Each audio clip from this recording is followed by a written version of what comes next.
مسیح کے बाबरकत नाम में आप सबों को सलाम। आज जिस मजमून पर हम खुदा के कलाम को सीखेंगे वो है फरमाबरदारी हालात को बदल डाल रही है। जब हम लूका की अंजील उसके 5वें बाब और उसकी 4थी और 5वीं आयत को पढ़ते हैं तो इस तरह लिखा है, जब कलाम कर चुका तो शमौन पतरस से कहा, गहरे में ले चल और तुम शिकार के लिए जाल डालो। शमौन ने जवाब में कहा, ए उस्ताद, हमने रात भर मेहनत की और कुछ हाथ ना आया, मगर तेरे कहने से जाल डालता हूँ। और ये किया और मछलियों का बड़ा गोल घेर लाए और उनके जाल फटने लगे। पाक कलाम के पढ़े और सुने जाने पर खुदावंद की बरकत हो, खुदावंद का शुक्र हो। आज इस मजमून को हम सीख रहे हैं वो है फरमाबरदारी हालात को बदल देती है। शमौन पतरस यहाँ पर पूरी रात मेहनत करता है, मुशक्कत काटता है, जाल को बार बार डालता है दरिया झील में और फिर उसे खींचता है। और मच्छरों से अगर आपने कभी ये तजर्बा किया हो, रिसर्च की हो, तो जानिए कि जाल डालना कोई मामूली आसान और सहल काम नहीं है, बल्कि नहायत ही तकलीफ का कठिन और मुश्किल तरीन काम है।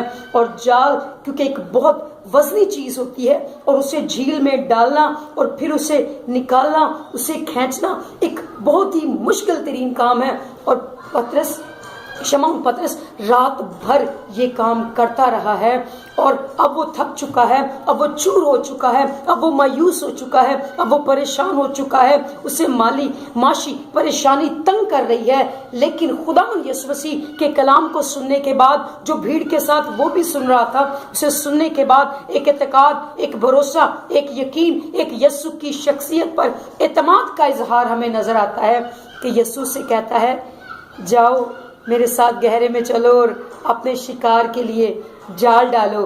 और वो कहता है कि मैं तेरे कहने से जाल डालता हूँ। कभी कभी हम यीशु को भी इनकार कर देते हैं कि जब किसी से नहीं हुआ तो ये काम दुआ से भी नहीं होगा, ये काम खुदा की हजूरी में जाने से भी नहीं होगा, ये काम खुदा के कलाम को पढ़ने से भी नहीं होगा। ऐसा नहीं है मेरे अजीजों, हमें शमौन पतरस से सीखने की जरूरत है कि जो काम नहीं होते उनके लिए भी खुदा पर एतकाद करना, खुदा पर भरोसा करना हमारे लिए लाजिम है। शमौन पतरस यीशु के कहने के ऐन मुताबिक जाता है और जाकर उस कश्ती को गहरे में लेकर जाता है।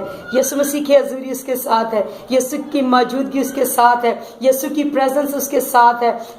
उस वो प्रेजेंस का फायदा उठाते हुए और उस हस्ती की फरमाबरदारी करते हुए कश्ती को गहरे में लेकर जाता है और फिर शिकार के लिए जाल डालता है। और जो ही वो शिकार के लिए जाल डालता है, अजीब वाकया रोनमा होता है। वो झील जो मछलियों को देने से इनकार कर रही थी, रात भर वो मछलियां जो जाल में आने से मुनकिर थी, अब अपने उस खालके की आवाज पर, जिसने शमौन पतरस से कहा था गहरे में जाल डाल, उसकी आवाज को सुन चुकी हैं, उसकी आवाज को जानती हैं। ये हमारा खालिक है, ये हमारा मालिक है, ये हमारा राजिक है, ये हमारा पालनहारा है, ये हमें पैदा करने वाला है। उसकी आवाज को सुनकर जाल के अंदर आना शुरू हो जाती है, जोक दर जोक। मेरे अजीजों, अगर आप भी किसी परेशानी का, किसी मुश्किल का, किसी आजमाइश का, किसी बीमारी का शिकार हैं, जो अब तक शमौन पतरस की तरह आपकी कोशिश से, आपकी मेहनत से हल नहीं हो रही, आपकी मेहनत कई महीनों से है, कई सालों से है, कई हफ्तों से है, और लेकिन आप शमौन के पतरस की तरह इस बात को जाने कि यीशु की फरमाबरदारी करें, उन बातों को जहन में लाएं, सोचें कि कहाँ पर मुझे खुदावंद यीशु की फरमाबरदारी करने की ज़रूरत है। क्योंकि फरमाबरदारी हालात को बदल डालती है, फरमाबरदारी रवैयों को बदल डालती है, फरमाबरदारी माशी मुश्किलात को बदल देती है। जिस तरह से शमौन पतरस के माशी मसाइल हल हो गए और वो मछलियाँ जो ही शमौन पतरस के जाल को और उसके पीछे बैठी हुई शख्सियत को महसूस करती हैं, वो उस जाल में आना शुरू हो जाती हैं और इस कदर मछलियाँ आती हैं कि वो जाल फटने लग जाता है। खुदावंद को हमारे माशी मसाइल की फिक्र है, खुदावंद को हमारी जिस्मानी ज़रूरतों की भी फिक्र है, खुदावंद को हमारी मेहनत का भी अंदाज़ा है। मगर अजीज़ों, बात सिर्फ सीखने की है कि हमें खुदावंद को साथ रखना है, उसकी ताबेदारी भी करनी है, उसकी फरमाबरदारी भी करनी है। और शमौन पतरस की तरह शायद हो सकता है हम भी अपनी मेहनत तो कर रहे हैं, अपने बच्चों के लिए मेहनत कर रहे हैं, अपने माशी मसाइल के लिए मेहनत कर रहे हैं, अपनी तरक्की के लिए, अपनी सेहत की तरक्की के लिए मेहनत कर रहे हैं, लेकिन कहीं ऐसा तो नहीं कि हम तारीकी में मेहनत कर रहे हैं। तारीकी हमारे चौगिर्द है, गुनाह की तारीकी, अबलीस की तारीकी, नाफरमानी की तारीकी और खुदा से दूरी की तारीकी। अगर ऐसा है तो शमौन पतरस की तरह रोशनी में काम करें, जहाँ पर यीशु मसीह जैसी रोशनी हमारे साथ हो, क्योंकि कलाम में लिखा है कि वो दुनिया का नूर है। सो हमें नूर की पैरवी में अपने कामों को करना है।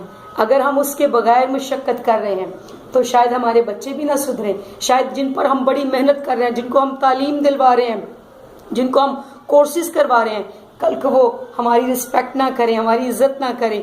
उस कारोबार के लिए जिसके लिए हम रातों को जागते और मुशक्कत काट रहे हैं, शायद वो हमारा कारोबार ना रहे।